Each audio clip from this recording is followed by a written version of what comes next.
नमस्कार दोस्तों, आज की वीडियो में स्त्रियों के विषय में ज्ञानी व्यक्तियों द्वारा रचित कुछ महत्वपूर्ण बातें ढूंढ कर लाई हूँ।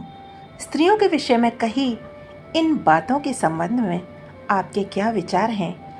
आज के समय में ये कहाँ तक उचित हैं, ज़रूर बताएं।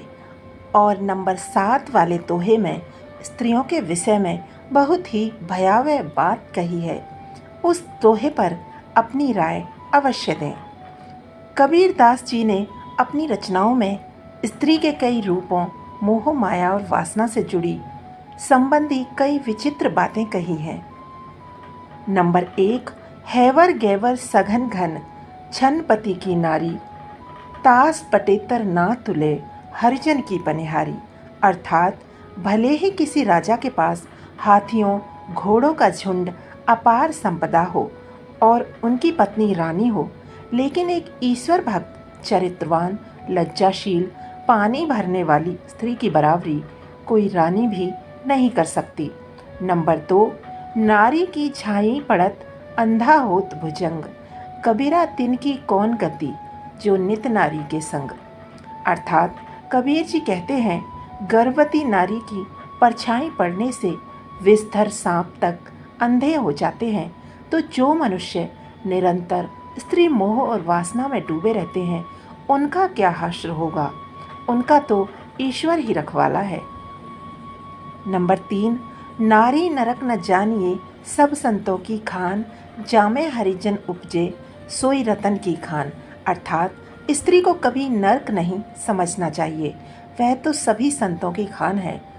जिस नारी की कोख से ईश्वर के भक्त, राजा सभी जन्म लेते हैं, वह स्वयं रत्नों की खान के समान है, उसका दर्जा बहुत ऊंचा है।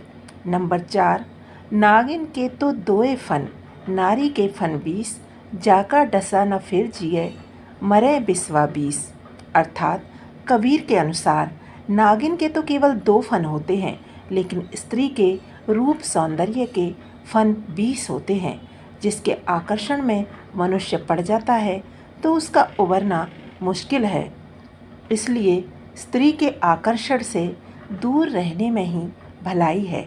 नंबर 5, छोटी मोटी कामिनी सभी विष की बेल, बैरी मारे दाव से ये मारे हंस खेल।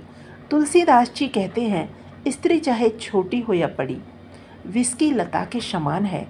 शत्रु तो मौका मिलने पर मारता है, लेकिन स्त्री तो हंस खेल कर ही पुरुष का विनाश कर देती है। नंबर 6, परनारी को देखिए बहन बेटी के भाव, कह कबीर काम नाश का यही सहज उपाय। कबीर जी कहते हैं कि पर नारी, पर स्त्री को हमेशा माता, बहन या बेटी की नज़र से देखना चाहिए। वासना और काम विकार को नष्ट करने का ये सबसे सरल और उत्तम उपाय है।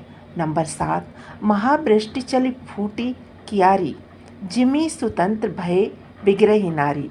इस दोहे में तुलसीदास द्वारा कहा गया है, जैसे भारी बारिश में क्यारियाँ फूट जाती हैं और पानी बह निकलता है, वैसे ही स्वतंत्र होने पर स्त्रियां भी बिगड़ जाती हैं। इस दोहे के संदर्भ में पक्ष और विपक्ष दोनों मौजूद हैं। आपकी इस विषय में क्या राय है, कमेंट में अवश्य बताना। धन्यवाद।